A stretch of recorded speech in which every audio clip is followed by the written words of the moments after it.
বসিলে কাছে তরি হলো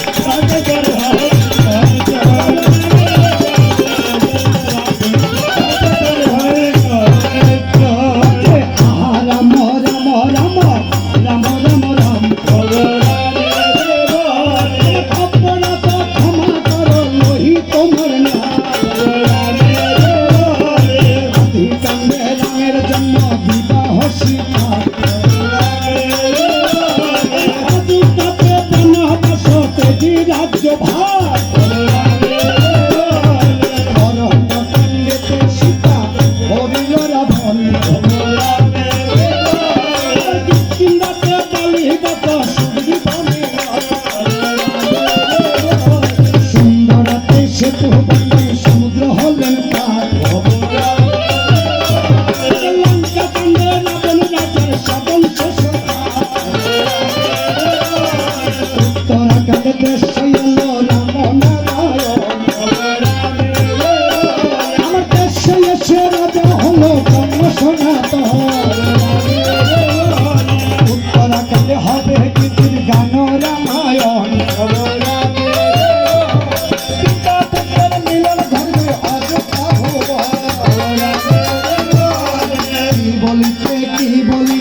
কিছুই নাহি জানি ভক্তজনের চরণ ধুলি মাথে নিলাম সদাপর কৃষ্ণ বিষয় বলি সবার খাই তাদেরই যুগল চরণ মাথে নিতে যাই আশীর্বাদ করবেন সবে নাম ভক্তগণ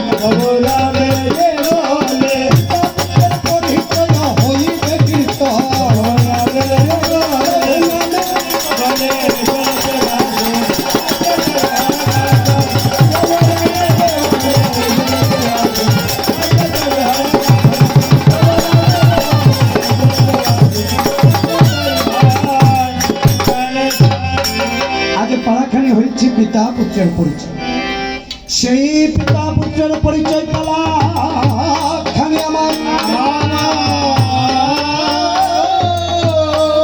ওই রামায়ণের উত্তরাখণ্ডের অন্তর্গত সেই ত্রেতা যুগের জন্মের ৬০,০০০ বৎসর পূর্বে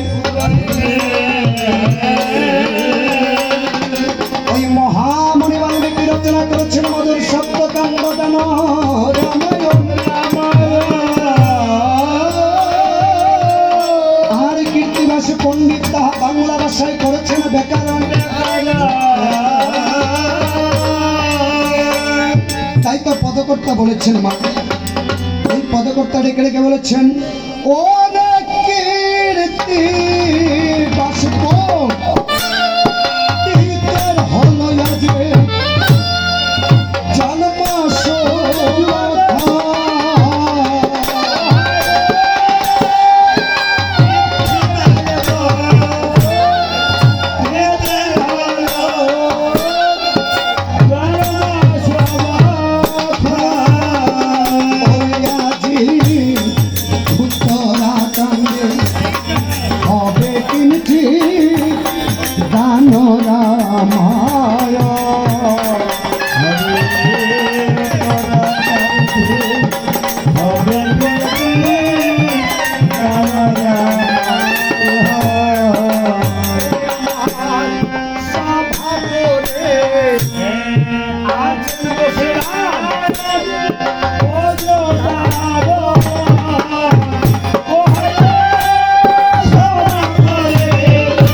পাশে আছেন বসে এতে আর ভক্তবৃন্দ আর ভক্তবৃন্দগণ মানে গোসাই আরে গোসাইতে হ্যাঁ না তেতরা সে আর বলছে বয়সটা আড়ুক গেলাম তার মাথার থেকে কমুটালে উত্তরণ উপর করে এই শুনো দিয়ে মন বৃন্দাবন শূন্য রেখে দূরে বসে থাকা কিন্তু বাবা উচিত আরেকজন তো ঠেলতে ঠেলতে হিতারে বই দে রাত নিতাছে তুই যাইকে আর ভিডিও ঠিক তাই শুনো দিয়ে মন আজ সভা করে বসে আছে আর চতুর্পাশে আছেন বসে এমনি সময় অগস্ত্য মুনি ধ্যানস্থ হয়ে দেখিবারে পা রামায়ণের উত্তরাকাণ্ডে যেন পিতা পুত্রের মিলন তাই তো মনে বলে ভাবে মনে মন এই পরিচয় যদি আমি না ঘটাই সুজন মানে গোসাই এক কাম করেন তাহলে সুজন হয়ে ঘটান আমরা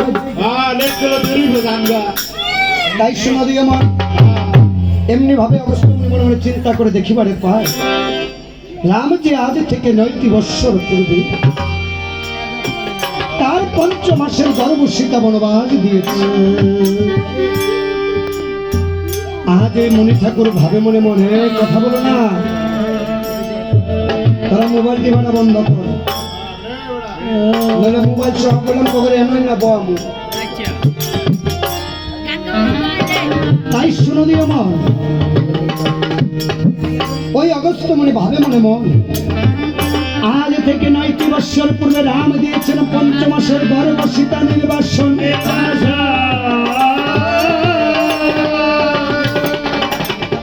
রাম করেছিল মহা অপরাধ আবার আজ থেকে 1টি বৎসর পূর্বে রাম কিন্তু করেছিল অশ্বমেধ যজ্ঞের আয়োজন কিন্তু বলি তব ঠাই রাম সেই অশ্বমেধ যজ্ঞের পূর্ণাহুতি দিতে পারেন না তাই অযোধ্যায় করেছেন ব্রাহ্মণ নিধন হয়েছে পাপ অযোধ্যায় এসে 5 মাসের গর্ভ সীতাকে দিয়েছেন নির্বাসন হয়েছে বাবা মহাপাপ আর আরম্ভ করিয়া কর্ম সমাপন করেনি হয়েছে মহাপাপ তাই অগস্ত্য মনে মনে চিন্তা করি ঈশ্বরের কারণে রাম এমন পাপে নির্গত হয়েছে বলে তবে ঠাই রাজার পাপে কিন্তু বাবা রাজ্য শেষ পিতার পাপে ঘর শেষ মায়ের পাপে সংসার শেষ তাই আজ অবস্থা আমরা চিন্তা করি আজ একটু রামের অযোধ্যাকে দমন করা প্রয়োজন কারণ এই পাপ থেকে যদি আমি মুক্তি না দেই তবে মুক্তি পাবে তাই তো দ্রুত বেগে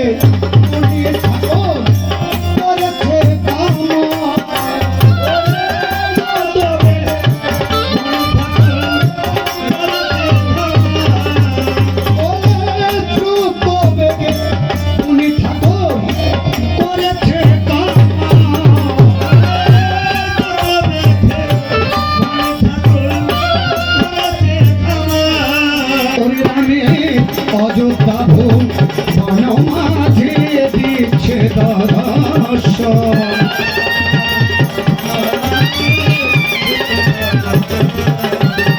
আজ যখন অগস্ত্য মুনিকে দর্শন করেছে প্রভু রাম দয়াময় আজ ডেকে ডেকে বলছে মণি ঠাকুর ও পরম সৌভাগ্যের কারণ তোমার মতো মুনি এসেছে আমার এই অযোধ্যা ভুবন মুনি গো বলি তোমার ঠাই আজ 1টি বৎসর যাবত আমার আশ্রমে কোনো মণি গোসাই আসে না মণি ঠাকুর যেই গৃহে কখনো ব্রাহ্মণের চরণ ধুলি না পড়ে সেই গৃহটা কিন্তু হয়ে যায় শ্মশানের সমান আর যেই গৃহে কখনো বৈষ্ণবের চরণ ধুলি না পড়ে সেই গৃহটা হয়ে যায় নরকের সমান মণি ঠাকুর রাধে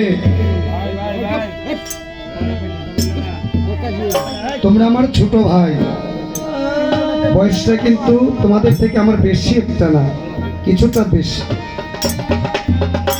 তোমরা যদি দুষ্টুমি করো তাহলে কেমন হয় শিখতে চেষ্টা করো কারণ আমিও কিন্তু বাবা এমনিতে এখানে দাঁড়াইনি তোমাদের মতো বসে বসে শুনেছি অনেক কিছু প্রভু দয়া করে দান করেছে চেষ্টা করে যেন একদিন এমনি ভাবে এখানে দাঁড়িয়ে তোমরাও কীর্তন করতে পারো কারণ এই বৃন্দাবনে দাঁড়ানোর মতো বাবা ভাগ্যটা সকলের হয় না, দয়া যাকে করে।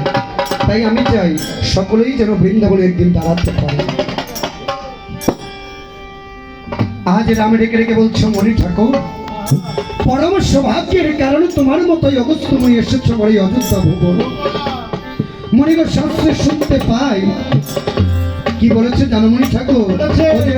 অনেক ভাগ্যের ফলে বৈষ্ণব শিয়া মিলে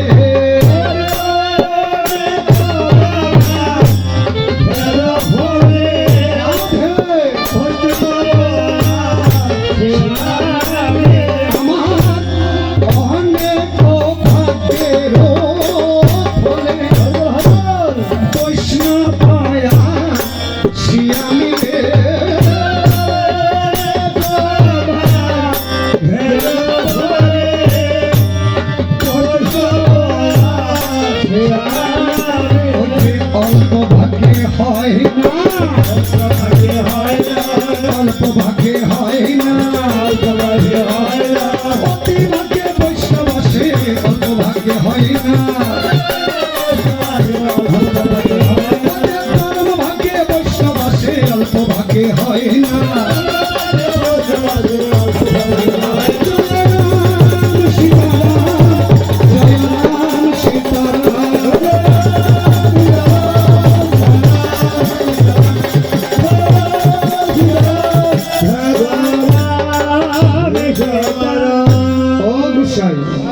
আমগরে যে প্রদীপ দেয় নিমন্ত্রণ করছে পালা কথা যদি আগে করতো ভাই থেকে আইতে জোয়ার দেউন না আইতে চারজন দলি দেউন না আমরা ভাই থেকে লই যেতাম। আঙ্গুর আছে দলি দেউন না, হ্যাঁ আর দোকানের কথা না গো দিদি দলির কথা, কারণ মায়েরা উলুর দলি দিতেছে যথেষ্ট, কিন্তু তারা যে বইয়া রয়েছে গো দিদি গো, এটি তো কই তারা যে বইয়া রয়েছে চিন্তা করে গুছাইয়া যতই খুব আমরা দলি দিতাম না। কারণ বাবা বৃন্দাবনে গেলে একটু জয়ের ধ্বনি দিতে হয়, কারণ আমার প্রাণ গোবিন্দ বলেছেন নারদ্রে যেখানে হয় মধুর নব বৃন্দাবন, সেখানে যদি দুটি হস্ত তুলে করে আমার কাছে আত্মসমর্পণ একটু জয়ের ধ্বনি করে, যেদিন সেই ভক্তের দেহতরিখানা আমার ভবনদীর পার ঘাটাতে দাঁড়াবে, সেদিন আমি নিজ হস্তে তাদের দেহতরিখানা পার করে দেবো।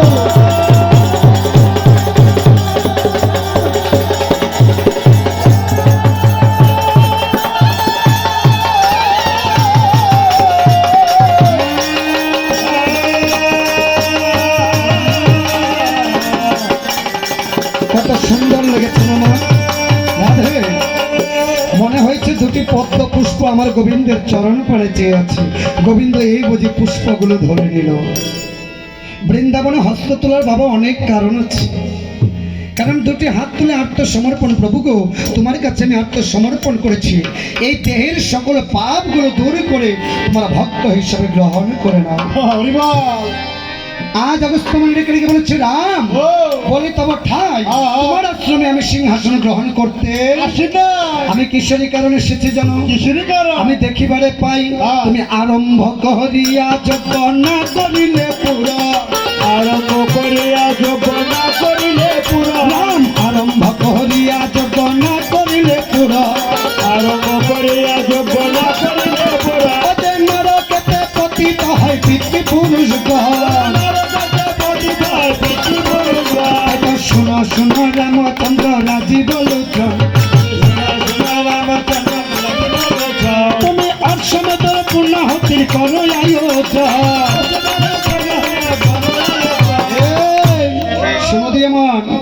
যদি আরম্ভ করে কর্ম সমাপন না করে তবে তার পিতৃপুরুষগণ সহিত নরকে গমন করে।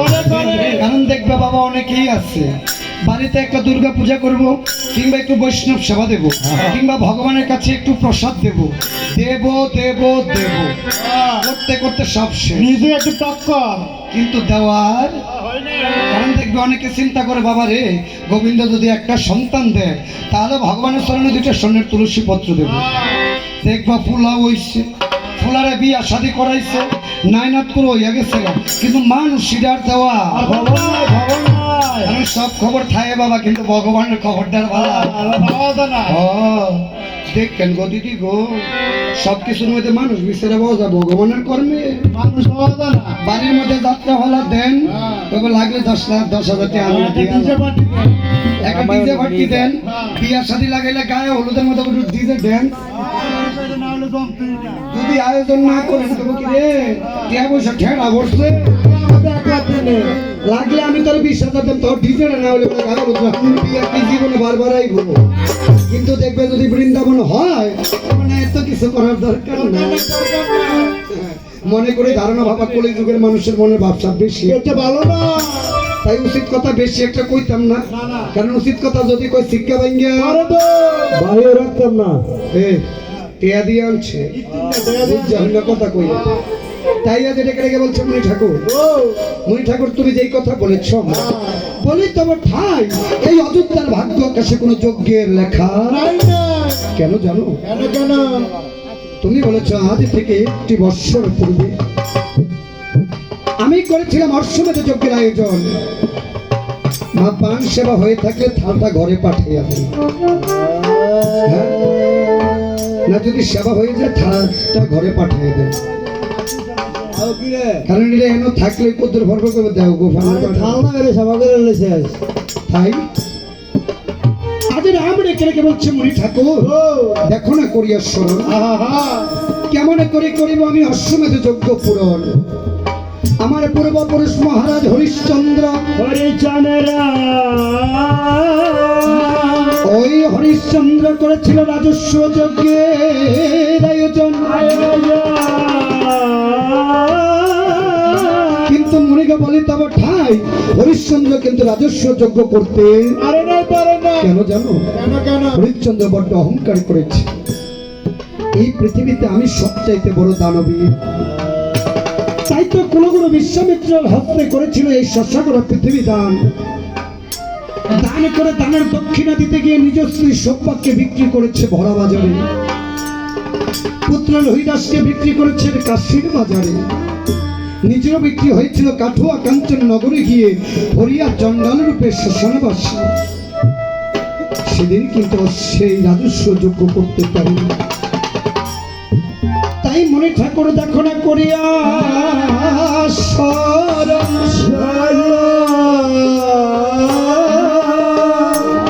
আমার পূর্বপুরুষ মহারাজের সগর, ওই সগর মহারাজ কিন্তু করেছিল অশ্বমেধ যজ্ঞের আয়োজন। শ্রীমদ ভাগবতের দ্বাদশ স্কন্ধে সেই ভগীরথের মধ্যে গঙ্গা আবাহন, সেখানে সগর মহারাজের কথা বলা আছে।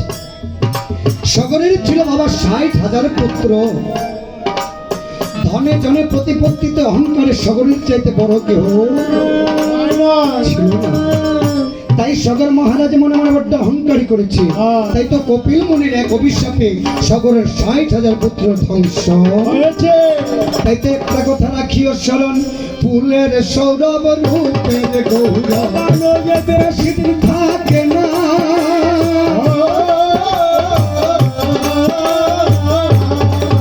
বলি ফুলের সৌরভ রূপের গৌরব বেশি দিন থাকে না।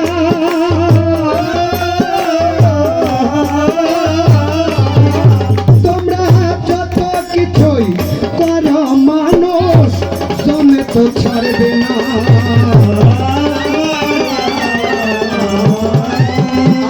আপন আপন বলো হাজারে তোমরা আপন তো সে না।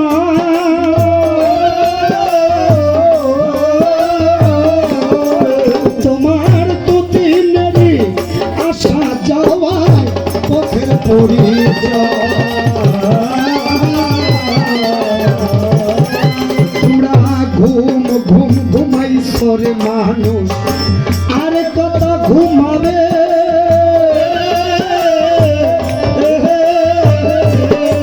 তোমার মহা ঘুম ঘুমাইবার একদিন সেই না শ্মশান ঘাটে।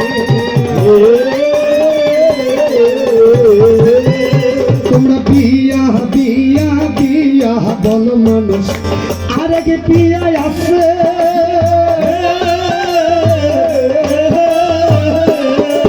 তোমার সেই বিয়ারি ঘটক সেজে যমরাজ বসে আছে তোমার স্ত্রী বল আর পুত্র বল মন সম্পত্তির ভাগে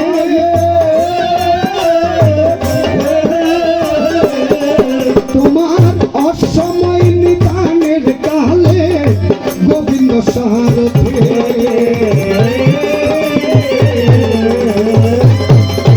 অসময় নিদানের কালে তোমার গোবিন্দ সারথে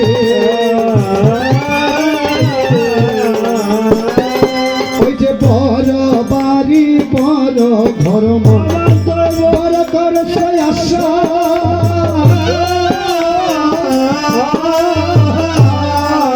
এই দেহ ঘর ভাঙ্গিয়া গেলে সবার শ্মশান ঘাটে বাসা ওই দেহ ঘর ভাঙ্গিয়া গেলে একদিন শ্মশান ঘাটে বাসা তোমরা কি ধন লইয়া আইসর মানুষ ভেবে দেখে শোনে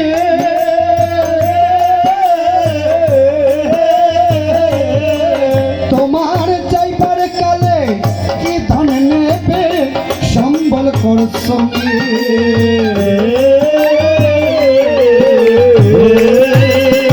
যাইবার কালে গোবিন্দ নাম সম্বল কর সঙ্গে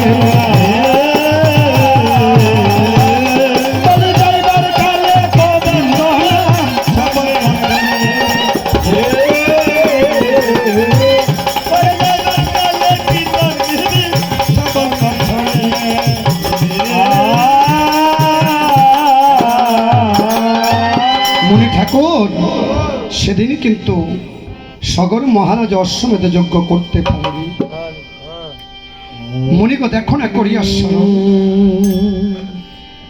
আজ থেকে 1 বছর পূর্বে আমি রামত করেছিলাম অশ্বমেধ যজ্ঞের আয়োজন আজ থেকে 1 বছর পূর্বে আমার আশ্রমে এসেছিল আমার কুল পুরোহিত নাম ছিল বশিষ্ঠ তপোধর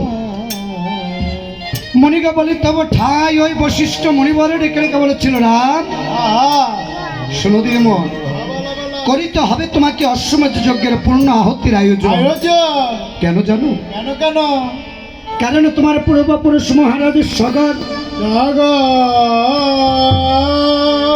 ওই সগর পুত্র দিলীপ দিলীপ পুত্র অংশুমান অংশুমানের পুত্র অজয় অজয় পুত্র ভগীরথ ভগীরথের পুত্র দশরথ দশরথ পুত্র রাম তাই তোমার পূর্বপুরুষ হচ্ছে সেই সগর মহারাজ ওই সগর মহারাজ করেছিল অশ্বমেধ যজ্ঞের আয়োজন পূর্ণ আহুতি দেয়নি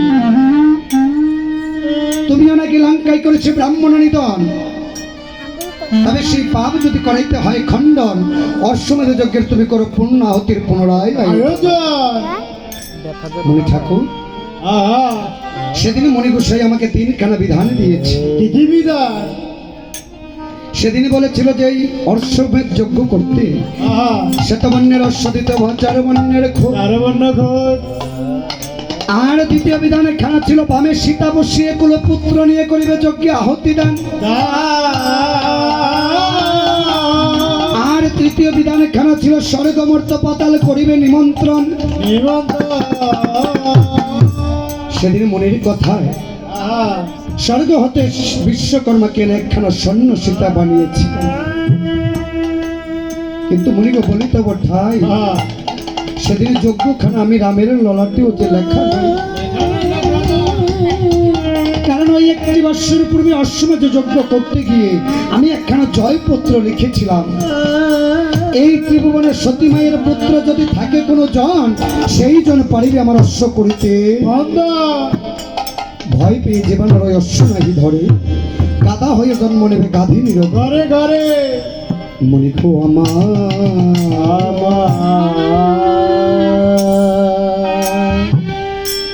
সেদিন সেই অশ্বখানা নিয়ে আমার লক্ষণ ভরত শত্রুঘ্ন 3টি ভাই চতুর্দিকে যখন ভ্রমণ করিতে যায় ওই পশ্চিমে ছিল বাল্মীকি মুনির তপবন ওই তপবনে যে আমার মায়ের চাইতো পরম সতীর মা, যাদের পুত্র ছিল লবকুশ। লবকুশ আমার অশ্বখানা করেছিল বন্ধন। সেই দুটি মুনি বালকের সঙ্গে আমার তিনটি বীর ভাই করেছিল যুদ্ধ। মুনি বলি তবে তাই সেই যুদ্ধে আমার মতো ক্ষতি যে আর কারো হয় নাই। কেন জানো? সেই যুদ্ধে আমি আমার প্রাণের তিনটি ভাইকে হারিয়েছিলাম। জানো মনুষ্য, এই পৃথিবীতে ভাই হারানোর যে কত ব্যথা। হরিবল হরিবল। সেদিনে বুঝেছিলাম আমার তিনটি ভাইকে হারিয়ে পৃথিবীতে ভাই হারানোর মতো ব্যথা যে আর কোনো কিছুতে নাই।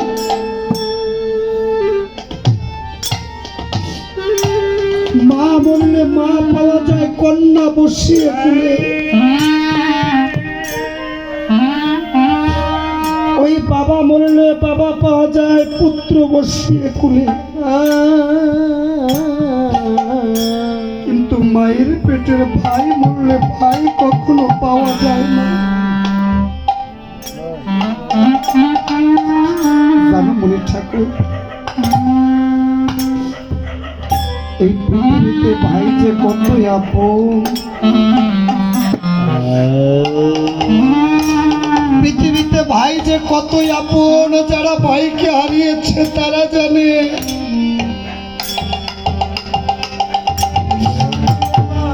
যারা আজ মায়ের পেটের ভাইকে হারিয়েছে তারা জানে পৃথিবীতে ভাই কেমন ধন।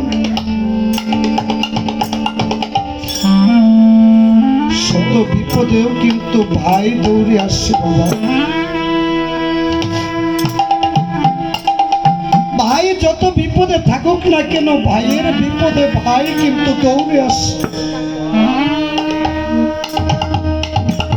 ওই উত্তম বাবুর যদি কোনো ভাই থেকে থাকে, সে জানে পৃথিবীতে ভাই হারার ব্যথা যে কেমন। মনে গয় আমার ওগো ভাই হারা দুঃখের ব্যথা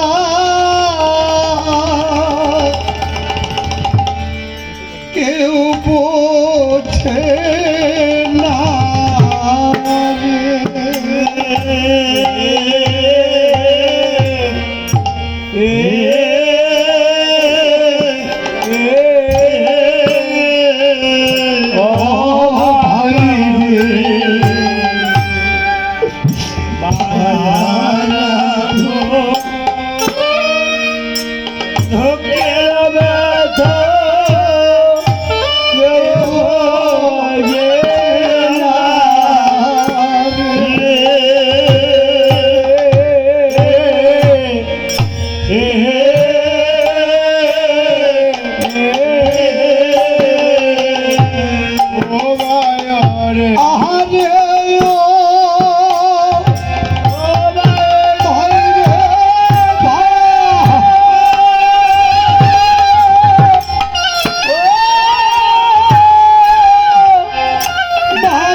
পাশানে